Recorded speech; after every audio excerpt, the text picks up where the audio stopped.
Welcome, friends. Is the third day and third session of our seminar, and we have very distinguished scholars today who are going to enlighten us on spiritual and scientific aspects of Agnihotra.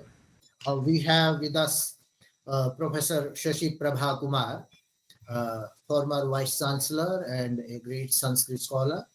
We have with us Colonel Madan Deshpande who was the director of Pune Medical College, and we have with us Sri Ish Narangaji. These are the three speakers, and they will enhance our knowledge on various aspects of Agnihotra. So, first of all, I invite Dr. Indrani Ram Prasad from Trinidad and Tobago to introduce our first speaker, Professor Shashi Prabha Kumar. Indrani Ram Prasad. Om Namaste. Professor Shashi Prabha Kumar will speak on the spiritual dimensions of Vedic Yajna, a topic in which she is well versed. She has lectured extensively in India and abroad on various aspects of Indian philosophy and culture. Her career in academia spans some 50 years in teaching and research, with some 12 years as an administrator. She is the current dean at the Sri Shankaracharya Sanskrit Mahavidyalaya Bharatiya Vidya Bhavan, New Delhi. She was the founder vice chancellor of Sanchi University of Buddhist Indic Studies in Madhya Pradesh and was the chairperson of the Special Center for Sanskrit Studies at JNU New Delhi. Professor Kumar is an acclaimed Sanskrit scholar, versed in classical Indian philosophy, especially Vaisheshika, the topic of her PhD research from the University of Delhi in 1983. Her current research interests include the philosophy of Ved and Upanishads, Vaisheshika, Mimamsa, and Vedanta, and also Buddhism and Jainism. She has supervised over 50 PhD and MPhil students at the University of Delhi and JNU. She was the Shiv Dasani Visiting Fellow at the Oxford Center for Hindu Studies in United Kingdom, 2007. In 2008, she was offered an ICCR visiting chair at Silpakorn University, Bangkok. Among her awards was the President's Certificate of Honor in Sanskrit from the Government of India, an honorary D.Lit from the Uttarakhand Sanskrit University, Hardwar, in 2016. Mahakavi Kalidas Sanskrit Sadhana Puruskar from the Department of Higher and Technical Education, Maharashtra Government, Mumbai. The Ramakrishna Sanskrit Award from Canadian World Education Foundation, Canada. The Shankar Puruskar from K.K. Birla Foundation. Among her publications, she's done like 35 books, over 150 research papers and review articles. Professor Kumar will speak on spiritual dimensions of Vedic Yajna, where she sees the Yajna, the ritual, as a central feature of Vedic philosophy. The Vedic Yajna is not merely an extrinsic act to be performed in spatio-temporally limited sense. The Vedic focus on the ritual aspect of life locates the ritual as the center of the cosmos. The Yajna is linked with the microcosm and the macrocosm. And she's going to, show us how the Vedic ritual of Yajna is essentially spiritual. Over to you, Dr. Shashi Prabha Kumar. I begin with the Vedic invocation. Please join me. Om Upatvagne Dive Dive Doshavaskardhiyavayam Namo Bharanta Emasi. Om Shantihi Shantihi Shantihi. Namaste to all. I must thank Dr. Ravi Prakash Aryaji for inviting me and giving me an opportunity to participate in this international seminar on Agnihotra. I thank Professor Indrani Ram Prasad ji for saying so many noble words about me. I am not a great scholar. I am just a student of Indian philosophy. I was fortunate to have been born in a family which followed Arya Samaj, and they sent me to Kanya Gurukul Sasani in my childhood. It is there that I learned to perform Agnihotra, and I am glad to inform that I am doing Agnihotra every day as my mode of worship is that. Now I begin my paper on spiritual dimension of Vedic ritual. Although I do perform Agnihotra as an act of ritual, but being a student of Indian philosophy, I am more interested in the philosophical aspect of it. Vedic view of life and the world is very positive, profound, and powerful. Usually, it is believed that Vedas are concerned with the external ritualistic aspect of life, but on closer analysis, it is revealed that they contain a much deeper message, which is inclusive in approach and universal in appeal.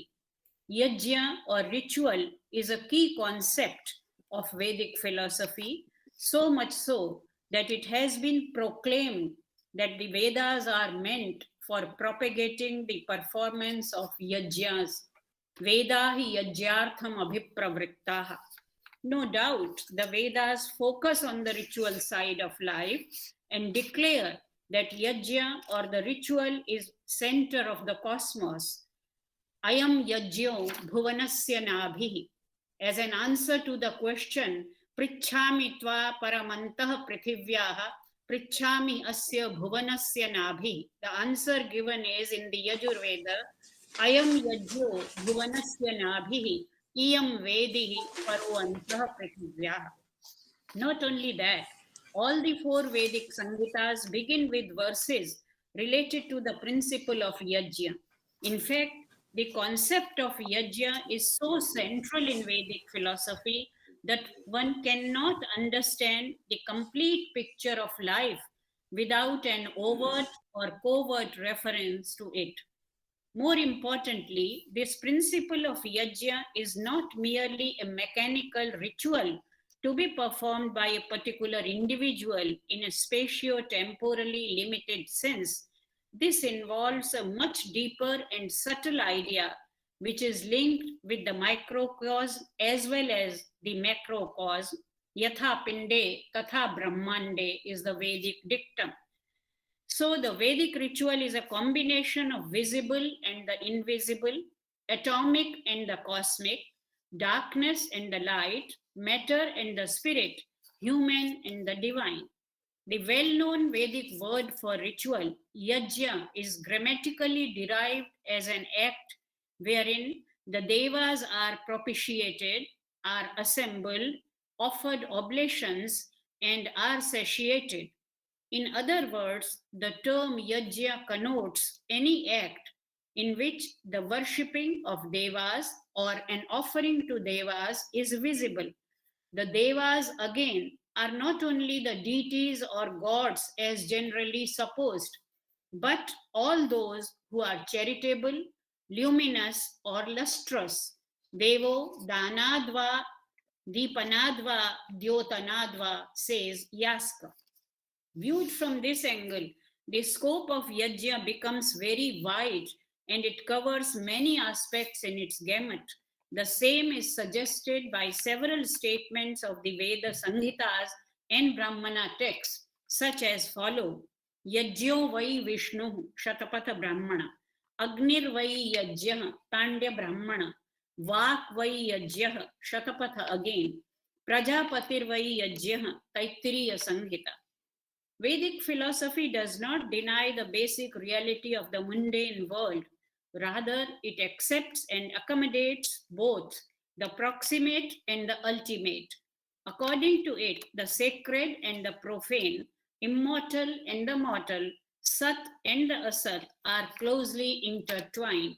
The idea of interdependence is the underlying principle of this relative existence of the phenomenal world, which is accepted as of dual but complementary nature, Agni Shomatmakam Jagat. The principle of duality operates at both the levels, individual as well as universal. Numerous pair terms have been used in Vedic verses to denote this principle of relativity, such as Dyava Prithivi, Satyanrita, Martyamrita, Ashiva, Shiva, etc.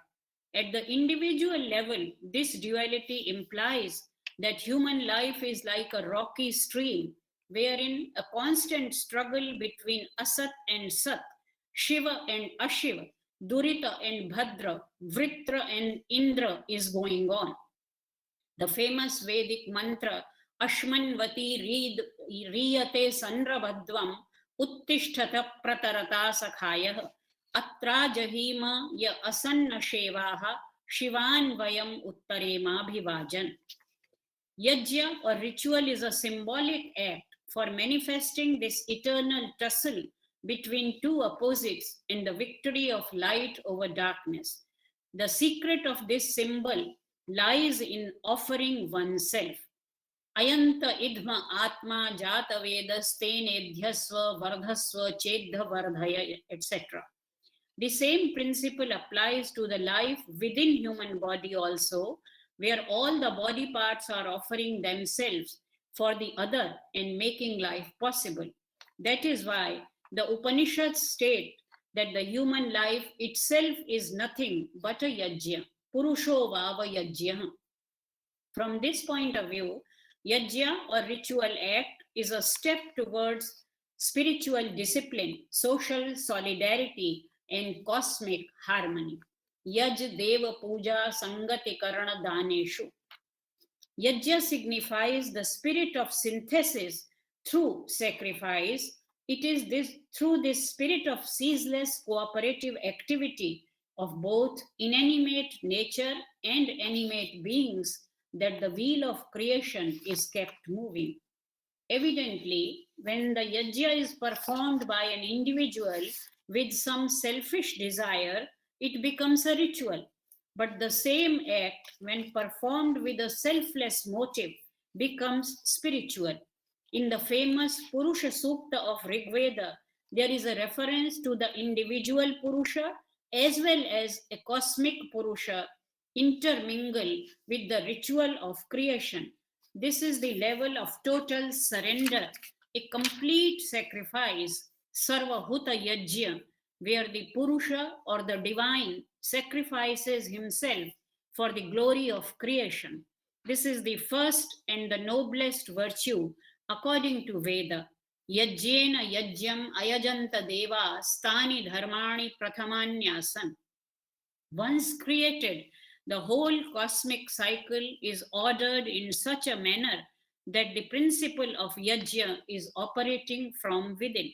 Yo yajyo vishwatastantubhistata ekashatam deva karmebhirayatah ime vayanti pitaroya ayayuhu pravayapa vayetyasate tate. The sacrifice is drawn out with the threads on every side and spread out by nature's cosmic sacrifice for years 101. Our fathers who have preceded us weave it, weaving forwards, weaving backwards. They worship the Creator Lord when the world is woven. Vedic philosophy, as we all know, is basically dynamic and ascent oriented. There is an inherent urge for ascending higher, transcending each level until the highest and the ultimate level of self effulgence and infinite bliss is attained. Udvayam tamasaspari swaha pashyanta uttaram devam devatra surya maganma jyotiruttama. Accordingly, the philosophy of yajna also, the external and formal aspect of the ritual, is to be transcended because it is just the first step and not an end in itself. The ultimate goal is spiritual in nature, no doubt. This brings us to the point of interpretation of Vedic verses. There are mainly three ways of interpreting the Vedic verses, and these are ritualistic or action oriented, yajika, we can say, deistic or deity oriented, daivata, spiritualistic or self oriented, adhyatmika. Yaska, the oldest available interpreter of Vedas, has explicitly mentioned that these three stand in order of value and weightage. Yajya Daivate Pushpa Phale Devatadhyatme Va. According to him, the ritualistic meaning of Vedic verses is like flowers, while the deistic one is like fruits.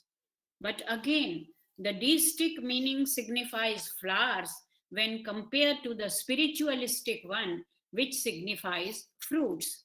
Obviously, just as flowers are only a treat to the eyes and the sense of smell, while the fruit not only looks good but also tastes good, satiates hunger, sustains and nourishes life. Similarly, the spiritual sense of Vedic verses is more valuable in comparison to the ritualistic or deistic interpretations. This means that only the ritualistic interpretation of Vedas is not fair and it should not be taken as final.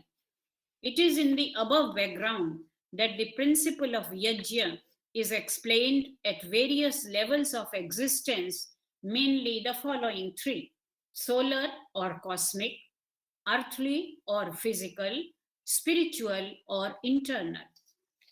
As mentioned earlier, the concept of yajna is based on the principle of duality and complementarity. Hence, there are always two components involved: one to whom the offering is being made, and other in the form of oblation itself.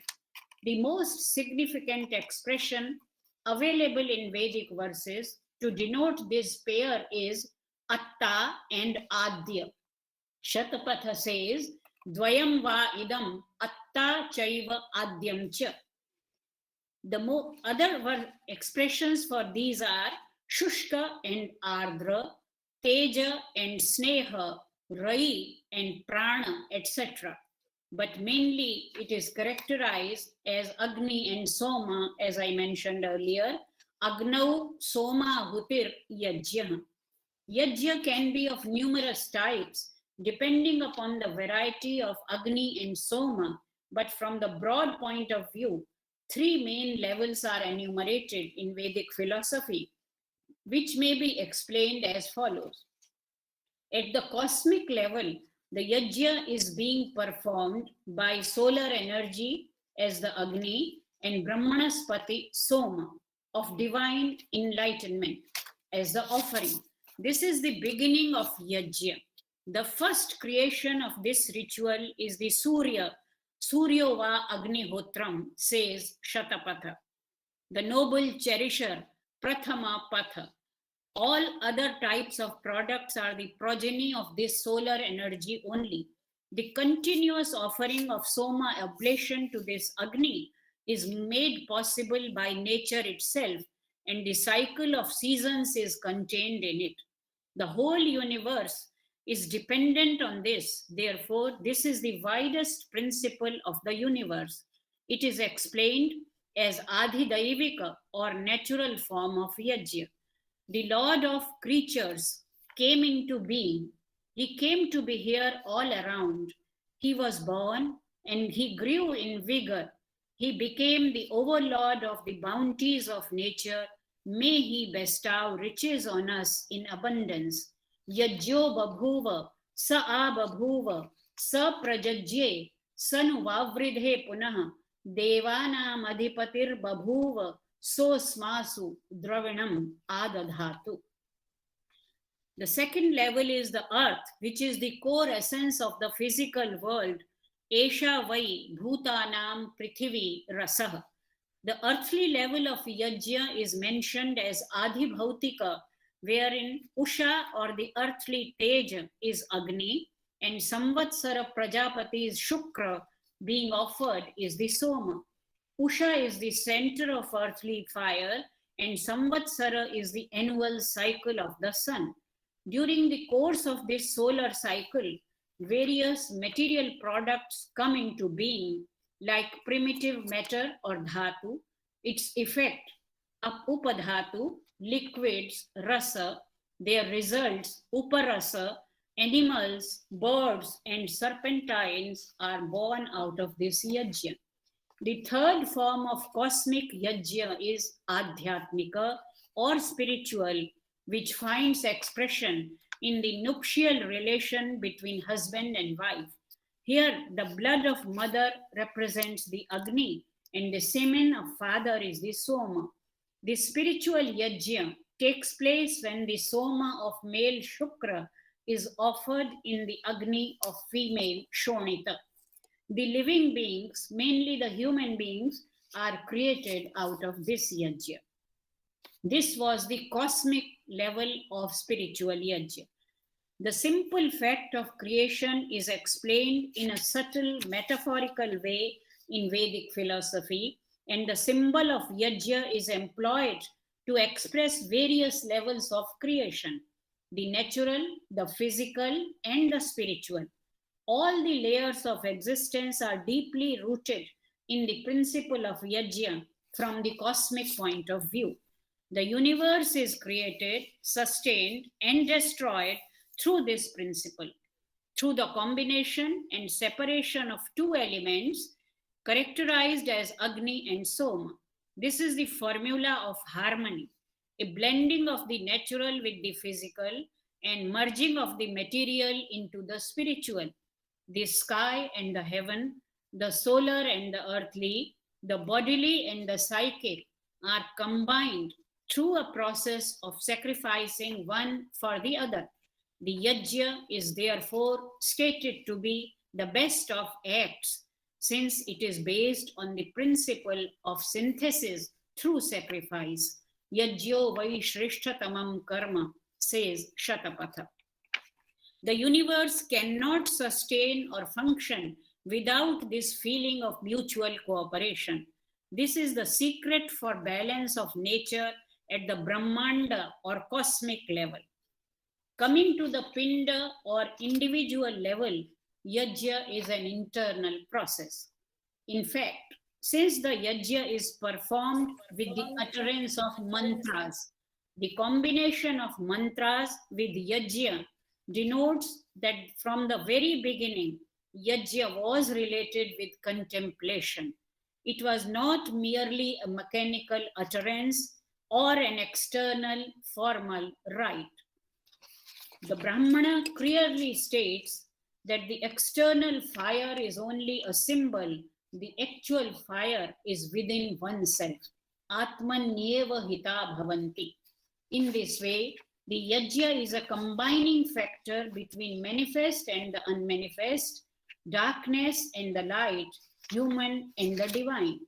The internal yajna and its several interpretations are elaborated in the Upanishads also. The Chandogya Upanishad has divided a full human life of 116 years into 3 savanas or yajnas as follows. Pratah Savana from first 24 years, Madhyandina Savana middle 44 years, and Sayam Savana last 48 years. I quote, Purusho Vayam Yajyastasya Chaturvinshad Varshani Tat Pratah Savanam Atha Yani Chatushchatvarinshad Varshani Tan Madhyandinam Savanam Atha Yanyashta Chatvarinshad Varshani Tattritiyam Savanam. The internal yajna is a symbol of an eternal fight between evil and noble forces within the human psyche. The cosmic and the physical form of yajna is a model for this harmony of opposites within oneself. In this internal process, the human body itself becomes the altar.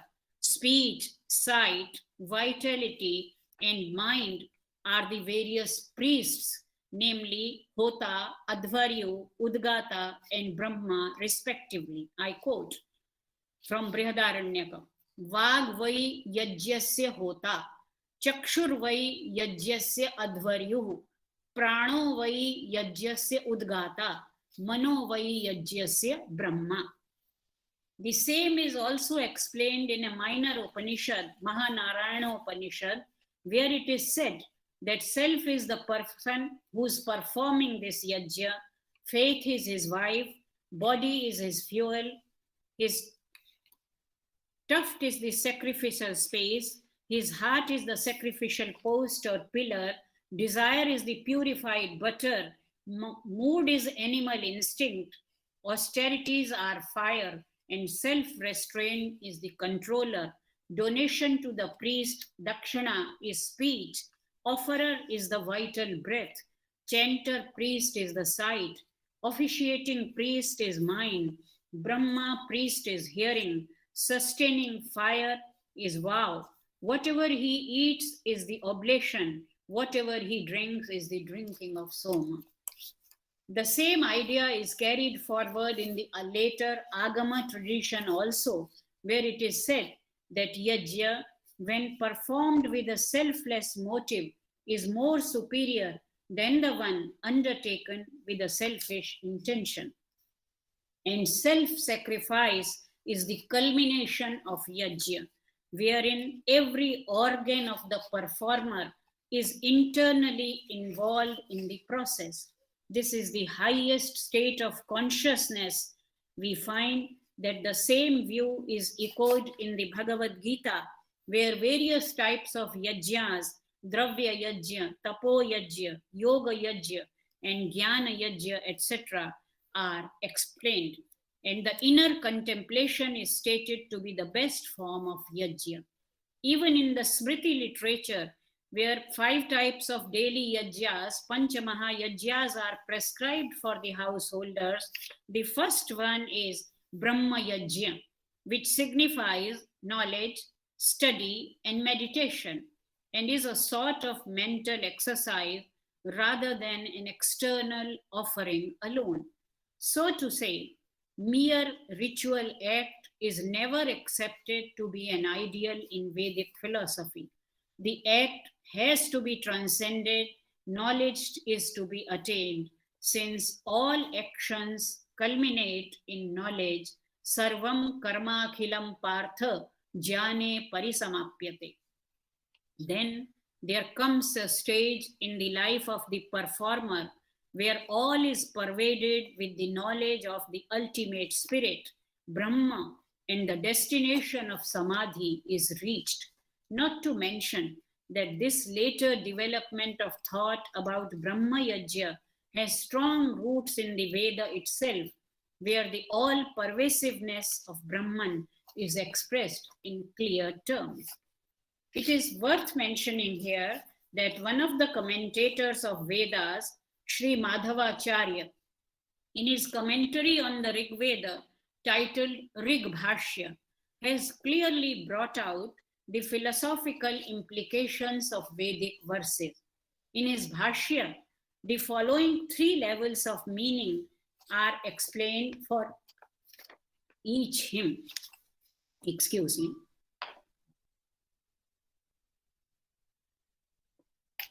The ritual deity Agni, the supreme god present in it, and the Adhyatma meaning. For instance, the word Agni in the first hymn of Rig Veda refers to the ritual deity Agni, the god present in him as Bahya Yajna, the sacrifice, and the Adhyatma form of the god in meditation, that is Jnana Yajna.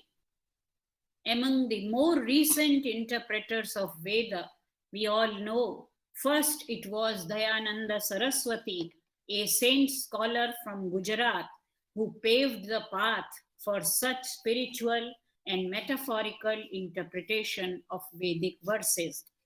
Later, it was Sri Aurobindo, the sage of Pondicherry, who perfected this task of unveiling the secret of Veda in a symbolic manner. Following Sri Aurobindo, T.V. Kapali Shastri, in his commentary on the Vedas, has explained the dual nature of sacrifice, external and internal, and stated that both these aspects of sacrifice are actually based on the aptitude of the performer. According to such explanations, the ritual of yajna is in fact an internal voyage, an inner journey towards ascent, a pilgrimage to divinity and immortality, in which the inner fire has to be kindled and one has to keep that fire burning with unabated vigor of body, mind, and heart. Once completed, this inner yajna fulfills all the aspirations of the soul and illuminates the realm of consciousness. The performer of such inner yajna is referred to in the Vedic text as Atmayaji, self-sacrificer, one who is his own priest and who sacrifices himself within himself. I quote Ananda Kumara Swami from his paper Atma Yajna or Self-Sacrifice. Accordingly, being about to edify Agni, the sacrificer apprehends him in himself, Atman Agni Granite, for it is from himself that he brings him to birth. The true Agnihotra is, in fact, not a rite to be merely performed at fixed seasons, but within you daily. A distinction is thus clearly drawn between mere performance of Agnihotra and the understanding of what is being done, performance as such and performance as the support of contemplation. Therefore, the blending of mantra and ahuti. The Atma Yaji is one who sacrifices in himself, seeing the self impartially in all beings and all beings in the self. The Atma Yaji obtains autonomy. Thus, sacrifice is a merger of polarities, a comprehension of totality, and ultimately, all sacrifice is contemplated as self-sacrifice. It is an emptying out of oneself for becoming a receptacle. Or when we just utter idam agnaye swaha idan namama, and we don't empty ourselves of the false ego that we have, there is no sense of uttering 100 times idan namama, and then being attached to every petty object that we possess. It is therefore that the Atma Yaji is said to be the foremost in Vedic scriptures. Sarva Kratu Yajinam Atma Yaji Vishishyate. This is from Baudhayana Sutra. I am coming to the conclusion. What follows from the above is that the ritual of Yajna in Vedic philosophy begins as an act of worshipping the Devas or propitiating the natural powers. The process of mutual reinforcement and benign sacrifice does help the individual in self-discipline and cultivating inner strength, while it enriches and protects the external environment also. Self-surrender on part of the person and refreshing and re-strengthening on part of the natural resources is the essential outcome of such practices. At the same time, the public institution of Yajna, because Yajna is also Sangatikaran, public institution of Yajna also helps in furthering social coherence as well as community feeling amongst fellow beings. But that is only the formal aspect of the ritual. The real essence lies in the underlying broader principle of spirituality. The combination of yajna with yoga is in fact the inherent foundation of Vedic philosophy, which lends it the universal character for all times to come. The synthesis of prayas and shreyas, vyashti and samashti, pinda and brahmanda is the secret for a ritual to turn spiritual.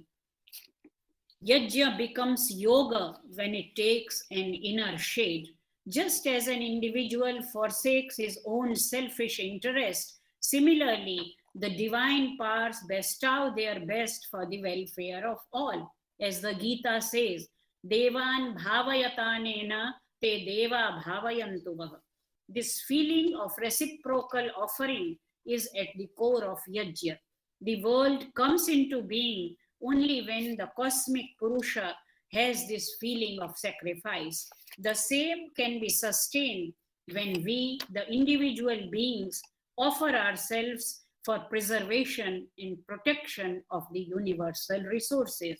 Lastly, the ultimate goal of happiness for all or world peace can be achieved only when each particle of the cosmos pulsates with this inner spiritual urge of surrender and sacrifice. I just want to conclude that the principle of Yajna shows a gradual ascent which is aspired in the Vedic philosophy and not just partial sticking to any one of the pursuits in life, dharma, artha, or kama, or moksha. It is a holistic pursuit. Neither the external act of ritual nor the totally inner quest of spiritual is envisaged in Vedic view. A perfect parity between the two without neglecting any one of them is solicited. So, the blending of yajna with yoga is the real Vedic ideal, where the physical and the sensory level is not to be suppressed, but disciplined and ordained in such a manner that it leads to the total control of oneself within the frame of this limited human existence. This is the stage where the devotee exclaims in ecstasy and invokes the divine powers to protect his yajna for universal peace and cosmic harmony. I conclude with the recitation of this Vedic verse, which means, may the cosmic divine powers of sun, wind, and life-giving breath afford protection, and may heaven and earth and other divine powers cherish our worshipful acts with a common consent. Adityo Rudraha Vasavaha Sunithaha Dyavakshama Prithivi Antariksham Sajoshaso Yajamanam Avantu Devaha Urdhvam Kranamantu Advarasya Ketum. Thank you for listening with patience. Namaste. Thank you, Professor Shashi Prabha Kumarji, for you have beautifully explained the philosophical aspect of yajna. In fact, yajna is taking place in the whole cosmos parallelly at metaphysical level, at astronomical level, and even at physical level. And even the social activities, they are also known as yajna. So, some definitions have been told by the learned speaker. One is the oblation of a soma on Agni, that is known as Yajna. So, parallelly, Soma and Agni may be many things, and all those things will come into the category of Yajna.